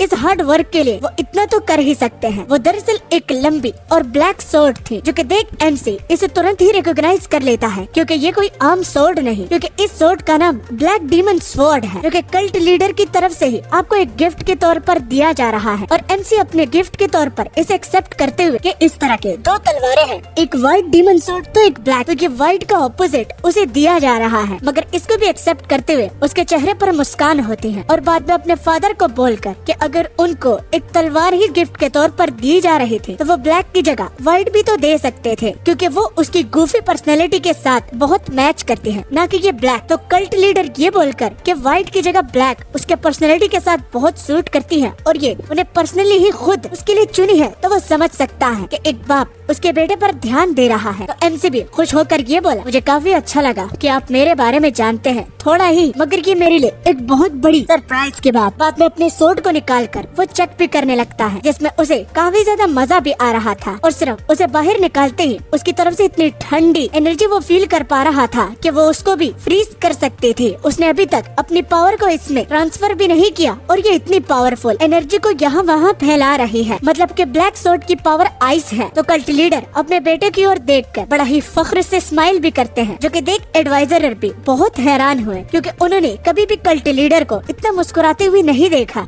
इस वजह से क्योंकि इन्हें ये फख्र है कि सेकंड यंग मास्टर इनके बेटे हैं। मगर उन्हें इतना खुश देखकर एडवाइजर को भी बड़ा मजा आ रहा था। बाद में एमसी ये कहकर कि उसे ऐसा लगता है ये रिवॉर्ड उसके काम के बदले एक बहुत बड़ा प्राइज है, क्या ये वाकई में उसे एक्सेप्ट भी करना चाहिए? तो एडवाइजर जवाब में सिंपली ये बोलकर कि ना कि सिर्फ ये हमारे डेमोनिक आर्मी के लीडर का मसला था, बल्कि उनके कल्ट के अंदर भी एक बगावत शुरू होने से पहले ही एमसी ने इतनी क्लीन मैनर से इस सारे इन्वेस्टिगेशन प्रोसेस को कवर अप किया है, तो ये रिवॉर्ड उनके एक्शन पर और उनके काम के बदले बहुत छोटा है। बाद में सच बोलते हुए कि एडवाइजर को नहीं लग रहा था कि एमसी इतनी जल्दी इस इन्वेस्टिगेशन को खत्म कर लेगा, तो वो कंफर्मेशन के लिए जब कल्ट लीडर से पूछे कि क्या उन्हें अपने बेटे से ये उम्मीद थी, तो कल्ट लीडर भी ये कहकर कि नहीं, उसने ये बिल्कुल भी एक्सपेक्ट नहीं किया था, मगर अगर चाह वो कुछ किस्मत से इसे कर भी पाता तो उसको काफी घमंड होता, जो कि अब वो नहीं कर रहा। मगर एक बेटा होने के नाते वो अपने बाप के इस वर्ड के पीछे की सारी मीनिंग को समझ लेता है कि उनको इसलिए भेजा गया, वो भी इस खतरनाक मिशन पर, क्योंकि वो उसे अपना बेटा मानता है और वो श्योर था कि उसका बेटा जरूर इस काम को कर पाएगा, क्योंकि उतनी खतरनाक ट्रेनिंग के बाद उन्हें यकीन था कि चाहे कोई भी कैजुअल्टी आती तो उसका बेटा जरूर सरवाइव कर पाता। मगर उन्होंने ये शायद एक्सपेक्ट नहीं किया था कि कमांडर को वो मार डालेगा। तो इस सोर्ड को देने का मतलब ये है कि वो उसे एक स्टेटमेंट दे रहे हैं, वो भी हेवनली सोर्ड डीमन के रिलेटेड, कि इस विक्ट्री से अब उसे घमंड में नहीं आना चाहिए, क्योंकि अभी भी ये मैटर पूरी तरह से सॉल्व नहीं हुआ, अभी भी कुछ है जो कि उसे करना बाकी है। तो वो अपना हाथ जोड़ते हुए अपने फादर को थैंक यू बोलता है कि इस गिफ्ट के लिए आपका बहुत बहुत शुक्रिया, और साथ में इसके मतलब का जो कि इसके पीछे है, जो कि सुन हमारे कल्ट लीडर बहुत चौंक गए और समझने के बाद कि उसके बेटे ने वो सारी बात समझ ली है, तो वो अपने बेटे को वहाँ से जाने का कहते हैं कि अब तुम यहाँ से जा सकते हो, जो कि विदाउट एनी रीजनिंग वो वहाँ से चला भी जाता है। जो ही वो अपने फादर की जगह से बाहर निकले तो कोई साइड से उन्हें ये बोलकर, सेकंड यंग मास्टर आपको लगता नहीं कि आज का मौसम बड़ा ही सुहाना है, एक छोटा सा ब्रेक आप मेरे साथ क्यों नहीं लेते? तो वो और कोई नहीं बल्कि हेवनली सोर्ड्स डीमन थे, जो कि साइड बैठे हमारे एमसी को अपने साथ बैठने का बोलते हैं। और प्रोटैगनिस्ट ये देखकर ज्यादा हैरान नहीं हुआ, क्योंकि ये एक्सपेक्टेड था कि ये बूढ़ा अब इतनी आसानी से इसका पीछा नहीं छोड़ने वाला। वो उसके करीब आए तो हेवनली सोर्ड्स डीमन उसके साथ उस लगे हुए ब्लैक सोर्ड को भी देखता है, जिस पर फिलहाल के लिए वो कुछ कमेंट नहीं देते और बैठते वक्त उनके सवाल का जवाब देते हुए कि हाँ आज का मौसम बड़ा सुहाना है मगर गर्मी भी है। तो जो ही एमसी ने तशरीफ रखी तो हेवनली सोर्ड्स डीमन उस पर भड़क उठा कि एक छोटा बच्चा उसके भाई को ऐसे कैसे मार सकता है, क्या उसके इसके पीछे का कॉन्सिक्वेंसेस उसे पता नहीं? वो उसकी हड्डी पसली तोड़ देगा, उसकी चमड़ी उधेड़ कर कहीं बेच देगा और उसके गोश्त को कुत्तों को खिला देगा। ये बात वो हमेशा इसकी याद रखे और उसके हड्डियों को उसके भाई की कब्र को सजाने में इस्तेमाल करेगा। ये कहते वक्त वो अपने ऑरा को भी रिलीज कर रहा था, मगर जब एमसी ने उसके चेहरे की रिएक्शन को देखा तो वो मुस्कुरा रहे। क्या यही मुझे बोलना था ना, यही तुम एक्सपेक्ट कर रहे थे ना? तो वो दोबारा से अपनी भारी सोर्ड से पिछली बार की तरह मारना चाहते थे, लेकिन इस बारी एमसी उसे अपने हाथ से रोक लेता है। तो रिस्पॉन्स में एमसी भी उसी तरह ही गुस्से में आकर, बूढ़े खुसट पता नहीं तुम्हारी उम्र कैसे इतनी जल्दी गुजर गई, तुम बूढ़े तो हुए लेकिन अभी भी तुम्हारा दिमाग बच्चे की तरह है। मुझे तो ये हैरानी है कि आज तक तुम सरवाइव कैसे कर पाए और तुम्हारी हिम्मत भी कैसे हुई कि कल के अंदर तुमने रूल तोड़ने की कोशिश की, वो भी अपने पर्सनल डिजायर के लिए। और अगर तुमने दोबारा अपने करप्टेड भाई के लिए कुछ भी किया तो याद रखना कि मैं तुम्हारी इस एक्सपायर वाली गांड को टुकड़े टुकड़े करके उसका सूप बना के पी जाऊँ। तो अगर आप वैसा बोलते तो मैं भी उसके जवाब में ऐसा ही बोलता। दोनों इनडायरेक्टली एक दूसरे को धमकी दे भी देते हैं लेकिन वापस भी लेते हैं। मगर हेवनली सोर्ड्स डीमन बड़े ही चौंक गए थे एकदम के लिए फ्रीज, मगर बाद में वो बड़े ही जोर जोर से हंस रहे थे और बाद में ये बोलकर कि फिर भी उसके लिए क्या सेकंड यंग मास्टर उसे बख्श नहीं सकते थे क्या? तो एमसी वो सारी बात बताता है कि वो काफी नाइसली सब कुछ चीजों को फिनिश करना चाहता था, मगर उन्होंने कोई मौका नहीं दिया। उन्होंने लाइन को क्रॉस कर दिया था और बातों में ऐसा लग रहा था कि उनके लिए वो लाइन एग्जिस्ट ही नहीं करती थी, जो कि इस कल्ट में है, जिस पर हेवनली सोर्ड्स डीमन को समझ में आ जाता है। मगर अब इस बात से एमसी को ये पता चल चुका कि अपने भाई के करतूतों के बारे में इनको पहले से ही मालूम था, लेकिन इन्होंने कुछ किया नहीं। वो उसे रोक भी तो सकते थे, तो उन्होंने ऐसा किया क्यों नहीं? तो रिस्पॉन्स पे ये बोलकर कि वो उसकी बात नहीं सुन रहा था, उसने समझाया और अगर वो बार बार करता तो तब भी वो ना सुनता। और जब उसने ये सुना कि उसका भाई मारा जा चुका है तो एक पल के लिए उसे काफी ज्यादा रिलीफ फील हुआ। और एमसी को ये बात जानकर हैरानी हो रही थी कि इतने ओपनली वो अपने भाई और उसके रिलेशन के बारे में एमसी को बता रहा है, मगर वो उसके दर्द को अच्छी तरह से फील कर सकता है। और हेवनली सोर्ड्स डीमन ये बोलकर कि अब वो उसके कामों में टांग नहीं अड़ाए तो उसके मरने का सुनकर उसको कहीं न कहीं रिलीफ फील हो रहा था। ये दर्द एमसी अच्छी तरह से समझ सकता है और ये सुनकर हेवनली सोर्ड्स डीमन बड़े ही हैरान हुए, क्योंकि जो एमसी ने खोला तो वो वाकई में हैरान करने के काबिल था। वो भी इसी तरह ही फील करते, क्योंकि अपने भाई को हाथों से मारने का कोई इंसान भी सोच नहीं सकता, और अगर कोई उसे और मार तो ये रिलीफ फील करना एक नेचुरल बात है, क्योंकि कोई भी अपने खून को अपने हाथों से नहीं मारना चाहता, और नहीं कभी मारने का सोचेगा तो कोई बात नहीं, वो हेवनली स्वॉर्ड्स डीमन के इस दर्द को अच्छी तरह से समझ सकता है। और अब एमसी देखना चाहता है कि हेवनली स्वॉर्ड्स डीमन जब उनकी ओर देखते हैं तो उसे क्या नजर आता है। वो फिगर आउट करना चाहता था कि आखिर हेवनली स्वॉर्ड्स डीमन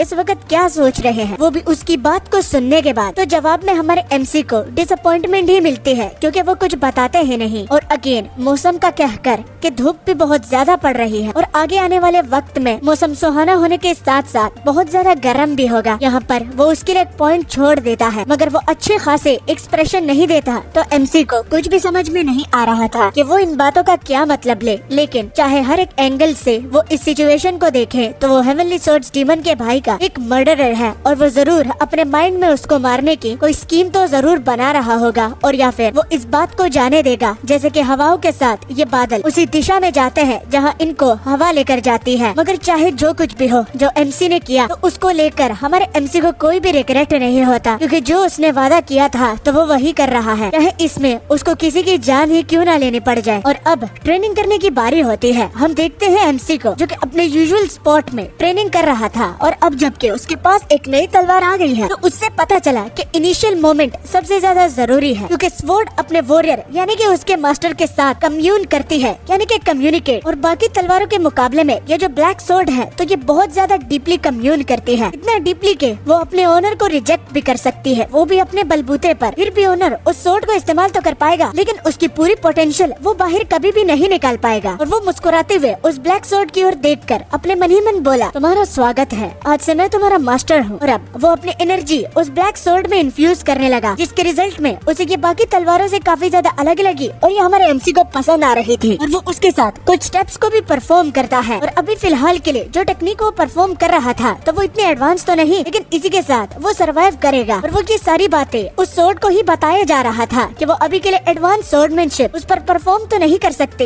लेकिन थोड़ा सा सब्र रखो, बाद में ऐसी एडवांस टेक्निक उसे सीखने को मिलेगी जिसको वो ब्लैक स्वॉर्ड पर परफॉर्म कर पाएगा, और ब्लैक स्वॉर्ड को खुद भी बहुत मजा आएगा। तो बस दोनों को इकट्ठा सही मौके और सही टाइम आने का इंतजार करना होगा। और ये ट्रेनिंग पता नहीं कितने दिनों तक उसकी चलती रहती है, लेकिन इतना वो उसमें मगन होता है कि वो खाना खाना भी बोलता है। बाकी लोगों का पता नहीं कि वो एमसी के बारे में सोचते भी है या नहीं कि वो खाना चाहेंगे, मगर हमारी जो गोलू मोलू है तो उसको बहुत ज्यादा टेंशन होती है, इसलिए वो हर वक्त उनका खाना उसके लिए लाती है। और जब इतनी इंटेंस और हार्डकोर ट्रेनिंग के बाद वो अपने रूम से बाहर आया, वो बहुत सरप्राइज हो गया, क्योंकि उसके सामने बहुत सारे सोल्जर्स खड़े हुए थे जो कि उसको ही घूरे जा रहे थे, और गुस्से की नजरों से भी। और इन लोगों की ओर देखकर ही वो समझ गया कि ये स्वॉर्ड्स डीमन और हेवनली स्वॉर्ड्स डीमन के लोग ही हैं, मगर ये कंफर्म नहीं हुआ होता कि ये उन्होंने ही उसको मारने के लिए भेजा है या फिर ये खुद बदला लेने के लिए आए हैं। मगर चाहे कुछ भी हो, दोनों रिजल्ट में ये एमसी के लिए खतरा है, और वो सारे के सारे अपने ऑरा को भी एमसी पर ही छोड़ रहे थे। वो सारी की सारी डिमोनिक एनर्जी हमारे एमसी पर ही पड़ रही थी, जिसको हैंडल करना एक साधारण आदमी के लिए बहुत मुश्किल हो सकता है। और एमसी इसके अगेंस्ट कुछ भी नहीं कर पाता, और उसको भी बहुत ज्यादा दिक्कत होने लगती है। और अगर इतनी सारी डिमोनिक पावर के अगेंस्ट वो कुछ करता है तो उसको इंटरनल इंजरी भी हो सकती है, अगर वो थोड़ी सी भी मिस्टेक करता है। मगर वो लोग रुकने का नाम नहीं ले रहे थे, और वो और भी प्रेशर बढ़ाते हैं। एमसी को और ज्यादा दिक्कत होने लगी, मगर एमसी को बहुत ज्यादा गुस्सा आया, क्योंकि वो समझ गया कि ये लोग पावर को इसलिए उसकी ओर भेज रहे हैं ताकि वो प्रोटैगनिस्ट को डरा पाए और वो अपने कमरे से बाहर निकलने का सोचे भी ना। और तभी उसे एक बात याद आ जाती है, क्योंकि एमसी की इस ऑरा के अगेंस्ट में मदद कर सकती है। वो सारी की सारी एनर्जी को अब ब्लॉक नहीं बल्कि अंदर इन्फ्यूज करने लगता है, वो भी एक टेक्निक का इस्तेमाल करके, जिसका नाम वो मेरिडियन स्ट्रेंथ बताता है, जिसके बारे में थोड़ा बहुत एमसी से पता चलता है कि ये बिल्कुल एक वैक्यूम की तरह काम करता है। यानी कि फॉर एग्जाम्पल ये लोग अपनी डिमोनिक एनर्जी एमसी की ओर भेज रहे हैं। अब यहाँ पर अगर वो इसको ब्लॉक करने की कोशिश करता है तो इंटरनल इंजरी आएगी, जिससे वो बड़ी मुसीबत में फंस गया। लेकिन मेरिडियन स्टाइल उनकी इन्हीं एनर्जी को खुद के लिए इस्तेमाल करता है, जिससे वो बहुत ज्यादा स्ट्रॉन्ग बन सकता है। और इस मेरिडियन स्टाइल में किसी किस्म का भी प्रॉब्लम नहीं होता, जितने ज्यादा लोग होंगे तो उतना ही एमसी को फायदा होगा। धीरे धीरे करके वो उन सारी डिमोनिक एनर्जी को अब्सॉर्ब कर रहा था, और बाकी लोगों को भी अब ये फील होने लगा कि उनकी डिमोनिक एनर्जी धीरे धीरे करके यंग मास्टर खींच रहे हैं, जिस पर उनका कोई कंट्रोल अब नहीं होता। एमसी इतना एब्जॉर्ब कर चुका है कि मेरिडियन टेक्निक सेकंड लेवल से अब थर्ड लेवल की ओर जाने लगी है। वो और भी ज्यादा एनर्जी की डिमांड करता है, क्योंकि इसमें उसी का ही फायदा है। और अब जितने भी अपने अपने डेमोनिक एनर्जी को उसकी ओर भेज रहे थे, तो उनके परमिशन और कंट्रोल के बगैर एमसी उनकी बॉडी से डेमोनिक एनर्जी को एब्जॉर्ब कर रहा था, जिससे फोर्थ से वो डायरेक्ट फिफ्थ तक चली जाती है। और यही इस टेक्निक का लास्ट स्टेज होता है। अपने लिए भरपूर फायदा उठाने के बाद जब उसने पावर रोकी तो उसके तो पसीने छूट रहे थे, मगर बाकी के जितने भी लोग उसे मारने के लिए आए थे तो उनके भी पसीने छूट रहे होते हैं, यहाँ तक कि उनकी गांड पर भी पसीना होता है। मगर एक बात क्लियर थी कि उनको एमसी से डर लग रहा था, और उसके लिए अब तक के वो जो लोग रास्ता ब्लॉक करके रखे हुए थे, तो वो खुद आगे जाने का रास्ता दे देते हैं, और वो विदाउट एनी स्क्रैच उन सारे लोगों के बीच में वहाँ से चला भी जाता है। और थोड़ा सा आगे बढ़ने के बाद वो मुस्कुराते हुए अपने मन ही मन बोला, सोर्ड्स डीमन ने मेरी स्ट्रेंथ को आखिरकार एक्नॉलेज कर लिया है। वहाँ से निकलते सीधा वो अपने फादर से मिलने के लिए जाता है, जो कि वहाँ पर अपनी सीट पर नहीं होता, मगर सरप्राइज के तौर पर वो उसके पीछे होता है, जो कि ये बोलते हैं कि क्या वो उनकी सीट पर बैठना एक्सपीरियंस करना चाहता है। एमसी की फट गई, क्योंकि वो रियलाइज ही नहीं कर पाए कि उसका फादर पीछे कब आ गया। उसके फादर की ऑफर को रिजेक्ट करते हुए एमसी उसके ट्रैप में नहीं फंसना चाहता, जो कि फादर खुद इन सारे कामों में फंसे हुए हैं। अपनी बेटी की तेज जबान को देखकर हेवनली डीमन बोले कि तुम फिर उसी टोन में बात कर रहे हो, ऊपर आओ और इस सीट पर बैठो। जो ही एमसी उनकी बात को मानकर उस सीट पर बैठ गया, तो वो पूछने लगे कि उन्हें कैसा लग रहा है। तो सामने का विजन एकदम खाली, कोई भी नहीं। साइड कुछ बड़े बड़े स्टैचू लगे हुए थे, जो कि देख एमसी बोला, ये इतना अच्छा नहीं है जिस तरह के मैं इसके बारे में सोच रहा था। मुझे कुछ भी फील नहीं हो रहा, ऐसा लगता है कि मैं अकेला हूँ। फादर भी सेम कहते हैं कि उन्हें भी ऐसा ही लग रहा था जब वो फर्स्ट टाइम इस सीट पर बैठे थे। मगर प्रोटैगनिस्ट की और उसके फादर की अलग स्टोरी है। प्रोटैगनिस्ट को उसके अपने फादर ने बोला कि वो यहाँ पर बैठे, जो कि उसके फादर के केस में नहीं था। उनको बहुत सारे लोगों को मारना पड़ा और अपने भाई को भी, और अगर उनको एक्साइटमेंट फील नहीं हुई तो वो ये जरूर जानना चाहेंगे कि उस पर क्या बीत रही होगी जब उसे कुछ फील ही ना हुआ हो। बाद में उसके फादर ये बोलते हैं कि जो लोग उसके घर के सामने उसे मारने के लिए आए थे, तो उन्हें हेवनली सोर्ड्स डीमन ने नहीं, बल्कि वो खुद अपने बलबूते पर ही आए थे। मगर इससे बढ़कर वो पूछता है कि क्या उनको इस बात का पहले से ही पता था, और ऑनेस्टली अपने फादर को ये बोलते हुए कि उन सब लोगों के सामने वो ऐसा शो करवा रहा था कि उसे कुछ भी फर्क नहीं पड़ रहा। मगर जो ही वो उन लोगों की नजरों से दूर गया तो वो ट्रेम्बल करने लगा। फादर पूछे कि क्या वो लोग इतने ज्यादा डरावने हैं, तो उसे इस बात की वजह से डर नहीं लग रहा था कि ये लोग उसे मारने के लिए आए हैं, बल्कि इस वजह से कि जो जजमेंट उसने की थी वो भी डिमोनिक आर्मी के कमांडर को मारने की, तो वो गलत ना हुई हो। और वो इस बात को भी एक्सेप्ट करता है कि अगर वो सारे उस पर अटैक कर देते तो उसको वहीं पर ही मौत के घाट उतार देते, और अगर किस्मत से वो उन लोगों को मार भी पाते और सर्वाइव कर पाते, तो उनकी कंडीशन कुछ ऐसे होती कि वो इस फैमिली का सक्सेसर तो बिल्कुल ना बन पाते। और इसी को लेकर वो आगे के फ्यूचर के लिए बहुत ज्यादा टेंशन ले रहा है कि कहीं किसी बार की तरह कोई और सा स्टेप उसे ना उठाना पड़े, जिसमें अभी के लिए तो वो सरवाइव कर पाए लेकिन आगे कुछ भी ना कर पाए। मगर जब वो इन सारे थॉट्स के बारे में सोच रहा था, तो उसे अपने फादर की ही याद आ रही थी, और वो ये फादर को बताते हैं। मगर यही चीज उसे बहुत ज्यादा परेशान करती है कि वो उसे ही क्यों याद कर रहे थे, उसके फादर को ही क्यों। तो इन सारी बातों के रिस्पॉन्स में उसका फादर ये बोला, एक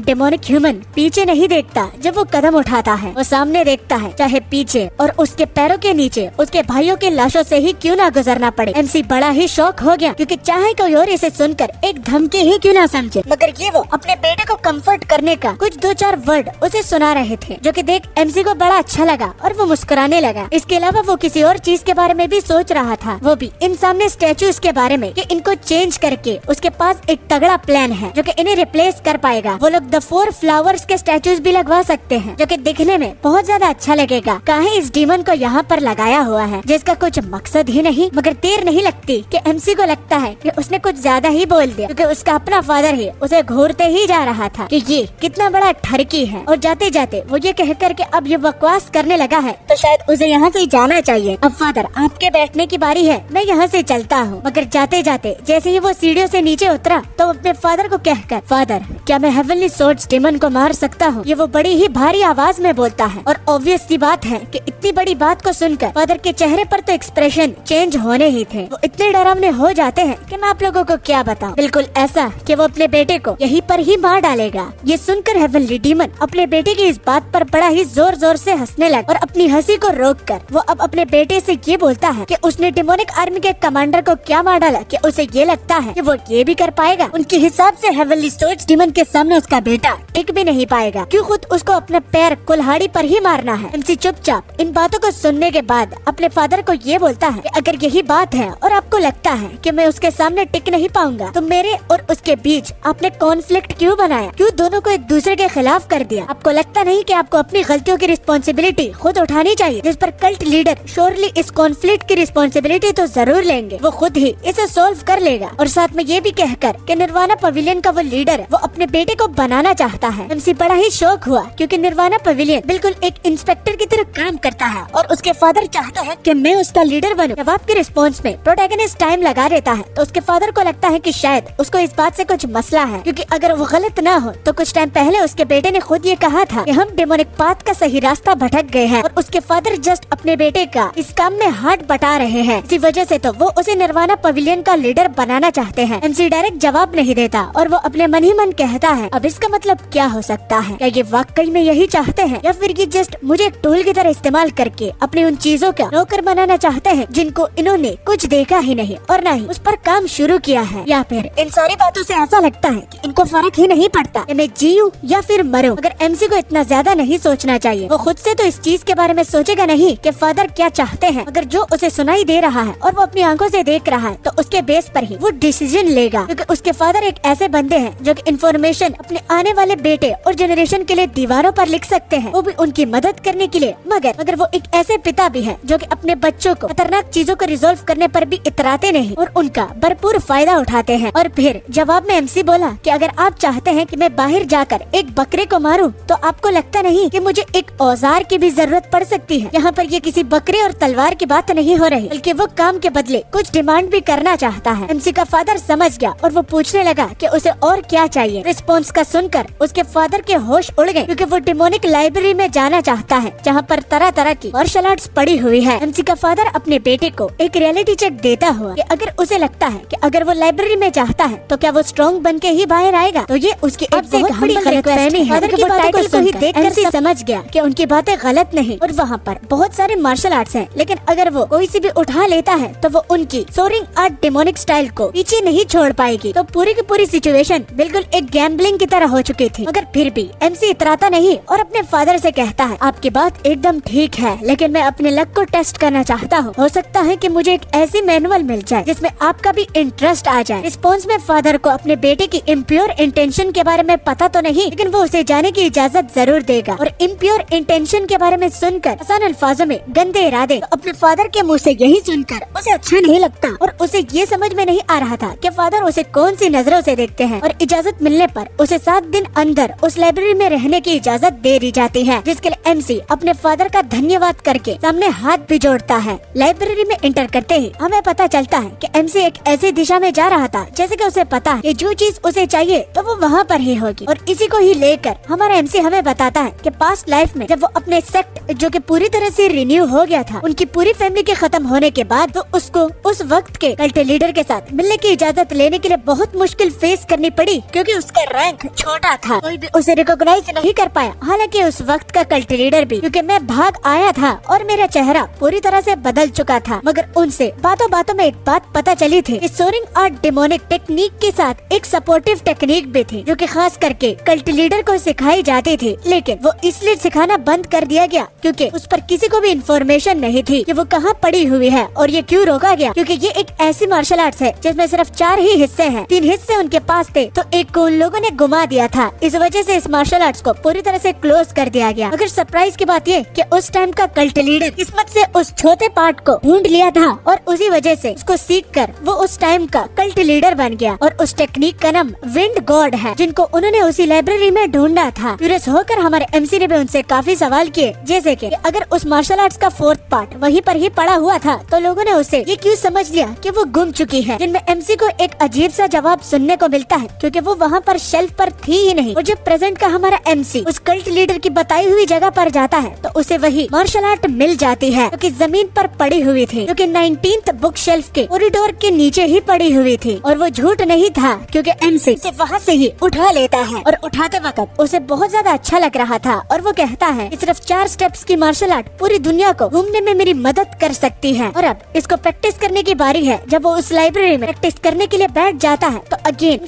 इसके चारों पार्ट्स के नाम हमें बताता है। इनमें से पहला शैडो स्टेप होता है, दूसरा फ्लिकर स्टेप, तीसरा डेथ स्टेप और फोर्थ पार्ट जो कि गुम गया था तो उसे स्विफ्ट स्टेप कहते हैं। पहला पार्ट किसी जगह इन्फिल्ट्रेट करने में मदद आता है, जो कि लोगों को तुम्हें डिटेक्ट करने से रोकेगा पहले में कुछ लोगों के सामने, लेकिन बाद में अगर तुम्हें 10 लोग भी तुम्हारे आमने सामने देख रहे हो तो उनके सामने से तुम गायब हो सकते हो। दूसरा पार्ट डिफेंस के लिए इस्तेमाल किया जाता है, क्योंकि तुम्हें कहीं से भी एक अटैक के बच निकलने का रास्ता ढूंढने में मदद करेगा, उससे बच निकलना भी इम्पॉसिबल क्यों ना हो। थर्ड स्टेप एनिमीज पर चार्ज करने के लिए इस्तेमाल किया जाता है, किसी किस्म का डिफेंस और न्यूट्रलाइजेशन में उसको चीरते हुए आगे बढ़ता है। और फोर्थ जिसका नाम स्विफ्ट स्टेप है, वो इतनी तेज होती है कि ये शब्द तेज भी उसके लिए ठीक नहीं होगा अगर ये हम उसे बुलाए कि ये इतनी तेज है। और देखते ही देखते इसी में ही 7 दिन गुजर जाते हैं। हेवनली पवेलियन पर जब सीन हमारा आया, एमसी अपने फादर को ग्रीट करता हुआ कि मैं वापस आ गया हूँ। तो उसके फादर को अब ये जानना था कि उसके बेटे ने उस 7 दिनों में वहाँ पर क्या सीखा है, और काफी ज्यादा क्यूरियस भी हो रहे थे, क्योंकि जाते वक्त जैसे कि उनके बेटे ने बोला कि शायद उनके हाथों में एक ऐसी मार्शल आर्ट लग जाए जो कि उनका इंटरेस्ट भी इसमें पड़ जाए। ऑनेस्टली अपने फादर को जवाब देते हुआ कि उसने एक मोबिलिटी आर्ट सीखी है। तो जब उस आर्ट का उन्होंने नाम पूछा, तो जब उसने कहा कि द 4 विंड गॉड स्टेप को उसने सीखा है, तो उसके फादर के पैरों तले जमीन घिसक गई। और अब वो गुस्से में अपने बेटे से बोलने लगे कि इस तरह की बकवास अगर तुम मजाक में भी कर रहे हो तो तुम्हें पता होना चाहिए कि ये कोई मजाक नहीं है। या तुम ये कह रहे हो कि तुमने उस मार्शल आर्ट के चारों पार्टों को सीख लिया है जो कि खो गए थे। तो एमसी सिंपली ये बोलकर कि वो अपने फादर को इस तरह झूठ क्यों बोलेगा जब उसे पता है कि फादर का टेम्पर एकदम से कभी भी बदल सकता है। और इतनी उसमें हिम्मत नहीं कि अपने फादर की आंखों में आंखें डालकर वो उनसे झूठ बोले। अब उसका फादर भी इनकी बातों को सीरियसली लेने लगा और बाद में इंसिस्ट करता है कि वो उसको वो दिखाता क्यों नहीं, मगर उसके बदले वो अपने फादर से भी कुछ मांगना चाहता है। दिखाने पर उसको रिटर्न में क्या मिलेगा? तो फादर बोले कि वो उसकी जान को बख्श देगा। एमसी मुस्कुराते हुए अब अपनी टेक्निक को इस्तेमाल करना शुरू कर देता है। कल्ट लीडर का इंटरेस्ट एकदम से ही बढ़ गया और अपने बेटे के चारों ओर वो ऑरा को फील करता है तो ये वाकई में वही टेक्निक है जिसमें से द विंड गॉड का वो शैडो स्टेप टेक्निक दिखाता है, जो कि देखते ही फादर अपनी सीट से उठने पर भी मजबूर हुए और वो भड़क उठे कि ये आखिर कैसे हो सकता है। और जब एमसी पर सीन गया तो हम समझ गए कि उसके फादर का ये रिएक्शन क्यों बनता है, क्योंकि उस पूरे हाल में एमसी दिखाई दे रहा था जैसे कि उसके क्लोन्स हो। और अब शायद से आप लोगों को भी ये समझ में आ गया होगा ये मार्शल आर्ट्स कितनी ज्यादा पावरफुल है और इसको कल्ट लीडर को क्यों सिखाने का पहले ऑर्डर था, क्योंकि ये कोई आम मार्शल आर्ट्स नहीं